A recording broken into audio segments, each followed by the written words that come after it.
Learning outcomes. After reading this module, you shall be able to know the concept of economic planning, appreciate the need and significance of different economic planning in different economic system, evaluate the role of planning vis-a-vis different economic system, understand the process and system of planning in India. Now, what is economic planning? Economic planning may be defined as a continuous process which involves decision relating to alternative ways of utilizing the available resources for achieving particular goals for a specified time period. It is taken by central government in a country. There are two major agencies which are responsible for economic planning in India.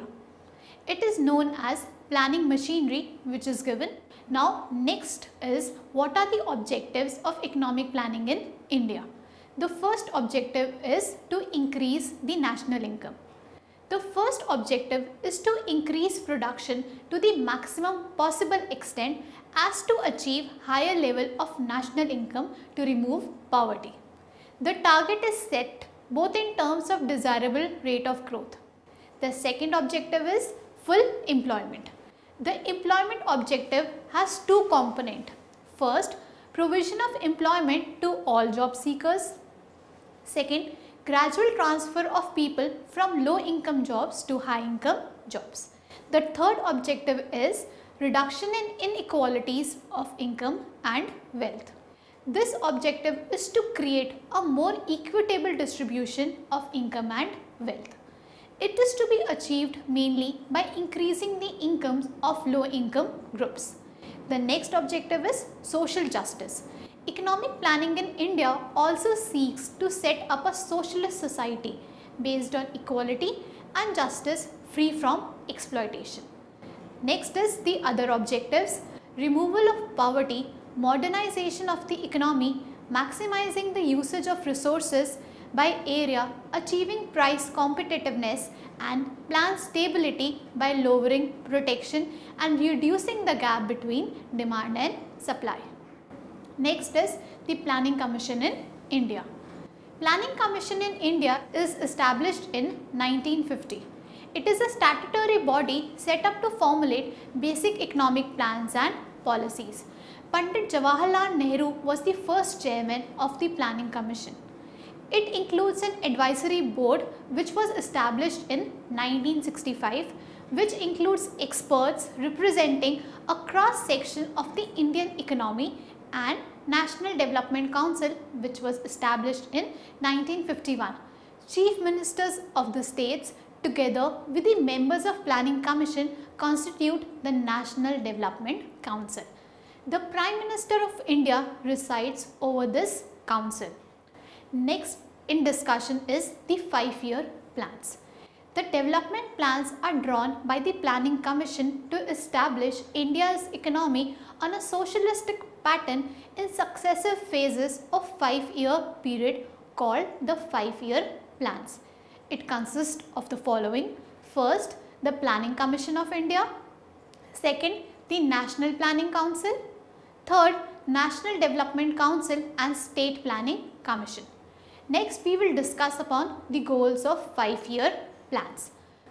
First, growth; next, modernization; next, self-reliance, and the last is equity. Since 1951, India has completed 10th 5-year plans. 11th plan is currently under execution. The guiding principles of the India's 5-year plan are provided by the basic objectives of growth, employment, self-reliance and social justice. Apart from these objectives, each 5-year plan takes into account the new constraints and possibilities faced during the period and attempts to make necessary directional changes and emphasis. During the first 5-year plan, that is 1951 to 56, India was facing 3 major problems. First, influx of refugees; next, severe food crisis; and last, mounting inflation. India had also to correct the disequilibrium in the economy caused by the Second World War and partition of the country. Therefore, the first plan emphasized as its immediate objectives and rehabilitation of refugees, rapid agriculture development so as to achieve food self-sufficiency in the shortest possible time and inflation control. The second plan from 1956 to 61 started in an atmosphere of economic stability.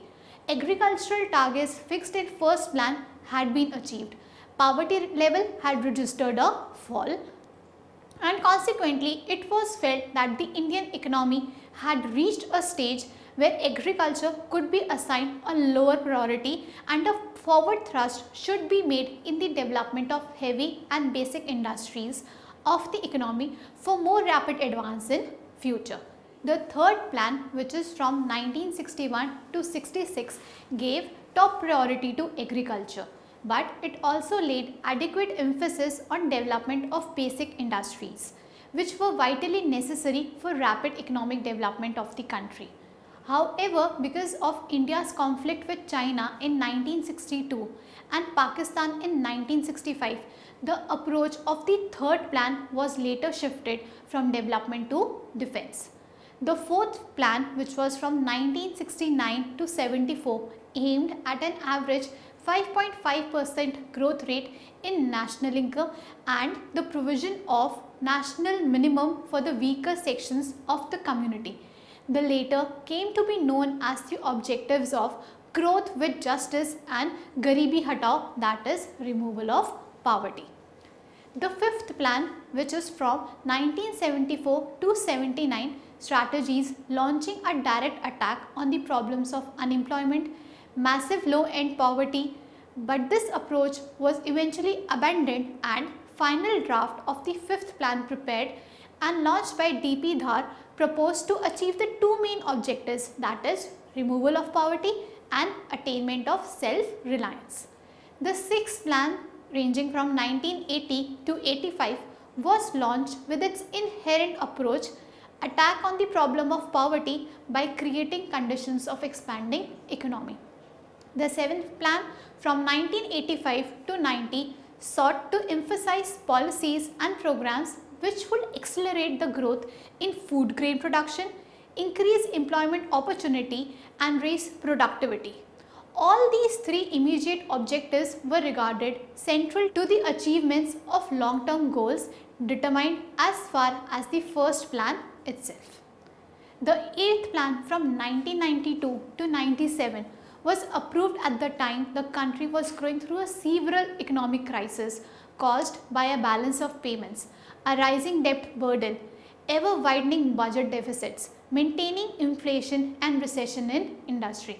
The Narasimha Rao government initiated the process of fiscal reforms as also of economic reforms with a view to provide a new dynamism to the economic reforms.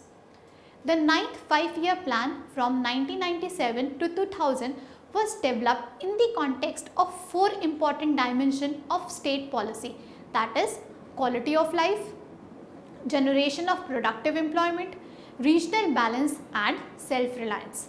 This plan focused on accelerated growth, recognizing a special role for agriculture for its stronger poverty, reducing and employment generating effects, which will be carried out over a period of 15 years. Similarly, the 10th plan 2002 to 7 provides an opportunity at the start of the new millennium. Next, we will discuss upon the 11th plan, that is from 2007 to 2012. First, roads to all villages that have a population of 1000 and above by 2009, increased forest and tree cover by 5%, achieve the World Health Organization standard of air quality in major cities by 2011 and 12, treat all urban wastewater by 2011 to 12 to clean river waters, increase energy efficiency by 20% by 2016 and 17. Planning in different economic system. The nature of planning depends upon the type of economic system, that is capitalism. A free market economy is an economic system in which private individuals own the material means for production for the purpose of profit, like USA and Great Britain. Socialist, it is an economic system in which the material means of production owned by the whole community or society. Examples of countries are Poland and Hungary. Or mixed economy. Mixed economy is an economic system in which the material means of production owned by both private and community public sector, like India's economic system. Another discussion is on planning in capitalist economy. Under this economic system, planning is more inductive and democratic in nature. State interventions is limited for formulation of a plan and adoption of indirect controls. The state can only issue guidelines and not directives. This type of planning has limited effectiveness. Second, planning in socialist economy. In the socialist system, planning is of an imperative type and it is totalitarian in nature. Detailed targets are laid down for different industries. Apart from these, additional growth strategies and project objectives are also considered in this type of economic system. Production units are obliged to follow the plan. These production units are controlled by state. Next is planning in mixed economy. Planning is very difficult in this type of economy. On the one hand, planning has to be meaningful, cannot be merely of an indicative type, nor it can be of an imperative nature in the absence of state control on the means of production. Next, we will discuss upon what are the achievements of planning in India. Development of economic infrastructure, diversification of exports and import substitution, development of science and technology, development of education system, increase in national and per capita income, progress in agriculture, progress in the use of agricultural inputs, increased agricultural production. Now, next is a discussion upon the fundamental failures of planning. Progress in industry, failure to eliminate poverty, failure to provide employment, failure to reduce inequalities of income and wealth, failure to check the growth of black money. Now, in depth we will discuss upon the failure of the planning process. Instead of showing high growth, high public savings and a high degree of self-reliance, India was actually showing one of the lowest rates of growth in the developing world, with the rising public deficit and a periodic balance of payment crisis. Between 1950 and 1990, India's growth rate averaged less than 4% per annum, and this was at a time when the developing world, including sub-Saharan Africa and other least developed countries, showed a growth rate of 5.2% per annum. An important assumption in the choice of post-independence development strategy was the generation of public savings, which could be used for higher and higher levels of investment. However, this did not happen, and the public sector, instead of being a generator of savings for the community's good time and over time a consumer of community's savings. This reversal of roles had become evident by the early 70s, and the process reached its culmination by the early 80s.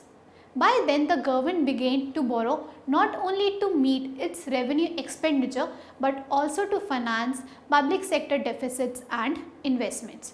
During 1960 to 1975, total public sector borrowings averaged 4.4% of GDP. This increased to 6% of GDP by 1980 to 81 and further to 9% by 1989 to 90. Thus, the public sector, which was supposed to generate resources for the growth of the rest of the economy, gradually became a net drain on the society as a whole. Now, there are some reasons for the deterioration of the public sector in India.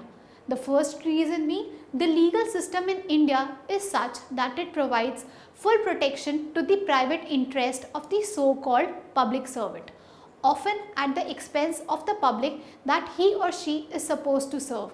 In addition to complete job security, any group of public servants in any public sector organization can go on strike in search of higher wages, promotions and bonuses for themselves, irrespective of the cost and inconvenience caused to the public.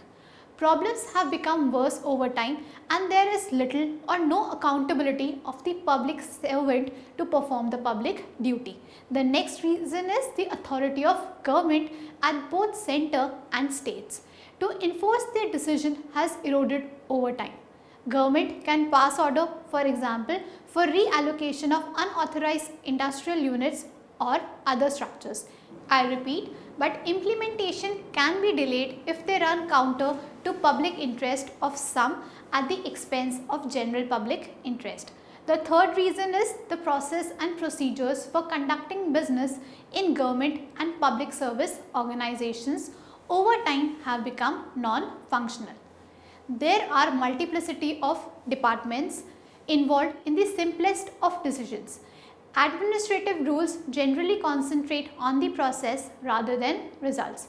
There is very little decentralization of decision-making powers, particularly financial powers. Thus, while local authorities have given significant authority in some states for implementing national programmers, their financial authority is limited.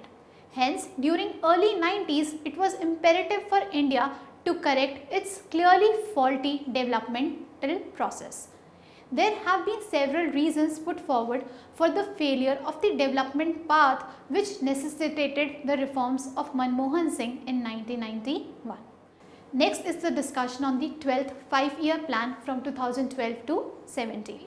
The 12th plan commenced at a time when the global economy was growing through a second financial crisis, precipitated by the sovereign debt problems of the Eurozone which erupted in the last year of the 11th plan. The crisis affected all countries including India. Our growth slowed down to 6.2% in 2011 and 12 and the deceleration continued into the first year of the 12th plan when the economy is estimated to have grown by only 5%. The 12th plan therefore emphasizes first priority must to bring the economy back to rapid growth while ensuring that the growth is both inclusive and sustainable. The broad vision and aspirations which the 12th plan seeks to fulfill are reflected in the subtitle Faster, Sustainable and More Inclusive Growth. Inclusiveness is to be achieved through poverty reduction, promoting group equality and regional balance, reducing inequality, empowering people, etc. Whereas sustainability includes ensuring environmental sustainability, development of human capital through improved health, education, skill development, nutrition, information technology, etc. and development of institutional capabilities, infrastructure like power, telecommunication, roads, transport, etc. Apart from the global slowdown, the domestic economy has also run up against several internal constraints. Macroeconomic imbalances have surfaced following the fiscal expansion undertaken after 2008 to give a fiscal stimulus to the economy. Inflationary pressures have built up. Major investment projects in energy and transport have slowed down because of a change of implementation problems. Some changes in the tax treatment in the 2012 and 13 have caused uncertainty among investors. These developments have produced a reduction in the rate of investment and a slowing down of economic growth. The policy challenge in the 12th plan is therefore twofold. The immediate challenge is to reverse the observed deceleration in growth by reviving investment as quickly as possible. This calls for urgent action to tackle implementation constraints in infrastructure which are holding up large projects, combined with action to deal with tax related issues which have created uncertainty in the investment climate. From a longer term perspective, the plan must put in place policies that can leverage the many strengths of the economy to bring it back to its real growth potential. Immediate priority is to revive the investor sentiment along with short-term action for removing the impediments to implementation of projects in infrastructure, especially in the area of energy, which will require addressing the issue of fuel supply to power stations, financial problems of DISCOM and clarity in terms of new exploration licensing policy. Although planning should cover both the activities of the government and those of the private sector, a great deal of the public debate on planning in India takes place around the size of the public sector plan. The 12th plan lays out an ambitious set of government programs which will help to achieve the objective of rapid and inclusive growth. In view of the scarcity of resources, it is essential to take bold steps to improve the efficiency of public expenditure through planned programs. Need for fiscal correction with tax reforms like GST, reduction of subsidies as percent of GDP while still allowing for targeting subsidies that advance the cause of inclusiveness, and managing the current account deficit will be another chief concerns. Achieving sustained growth will require long-term increase in investment and savings. Bringing the economy back to 9% growth by the end of the 12th plan requires fixed investment rate to rise to 35% of GDP by the end of plan period. This will require action to revive private investment, including private corporate investment, and also action to stimulate public investment, especially in key areas of infrastructure, especially energy, transport, water supply and water resource management. Reversal of the combined deterioration in government and corporate savings has to be a key element in the strategy. Now let us have a look at the sectoral allocation of resources. Energy, transport and social services account for about 70% of the total outlay, with the individual shares of 19%, 16% and 35% respectively, and compared to 11th plan, their outlay increased by 110%, 96% and 112% respectively. Comparison between the economic planning of India and US. Since US is a developed country and India is a developing economy, therefore the targets of both the economies are different. India's economic plans are those which are already achieved by the US economy. US planning starts during First World War, which was 1914 to 1918. On the other hand, India's economic planning starts in 1950. The first plan was 1951 to 56. Central Planning Authority of India is Planning Commission, where name is changed to Niti Aayog, and Central Planning Authority of US is Feudal Government. Failure of economic planning of India is more than the failure of planning in US. Financing of plan in India depends upon external borrowing, but US depends upon exports and in some cases of external borrowings. But the dependence on external borrowing is more in India. Now the current analysis. The economy of India boasts of being the 4th largest economy in the world after the United States, China and Japan. The country's per capita GDP measured in PPP was $3,500 in 2010 and ranked at 161, making it a lower middle income economy. The country recorded the highest growth rates and touched to as 9% GDP in the mid-2000s. It was then considered by many financial institutions as one of the fastest growing economies in the world. Notably, the robust growth rate reduced poverty by about 10 percentage points by mid-2000. But the overview of Indian economy was hit by global slowdown in 2008. Its speed of growth received a jerk and the country's GDP slowed down to a large extent thereafter. Government of India has projected growth rate for 2011 to 12 at 8.2% of GDP compared to 8.5% registered last year. However, given the current European economic crisis and high inflation at domestic level, expected growth rate of 8.2% looks quite good. As regards inflation, it has been a major concern for the government to rein in. The inflation for over 5 years has crippled the economy. In 2005, the company witnessed inflation as low as 4%. Thereafter, the graph has been constantly rising. At many times, inflation has reached to double digit. Several monetary measures are being taken by the government and the central bank to control the menace, but in vain. However, government expects that there will be some relief starting from November and will decline to 6.5% in March 2012. India is the 20th largest merchandise trading nation. The country's exports were worth $19,870 million by October in 2011 and 12, amounting to 22% of country's GDP. Gems and jewelry constitute the single largest export item, that is 16% of total export. However, it is feared that global economic crisis and appreciation of rupee may hit domestic export adversely in future. According to Global Competitiveness Report 2000 released by World Economic Forum, India has slipped to its rank to 51 from 49 in 2009. According to World Economic Outlook 2010 released by International Monetary Fund, China is ahead of India in terms of growth. The GDP exceeded the government's target in China and is estimated to be close to 10% in 2011.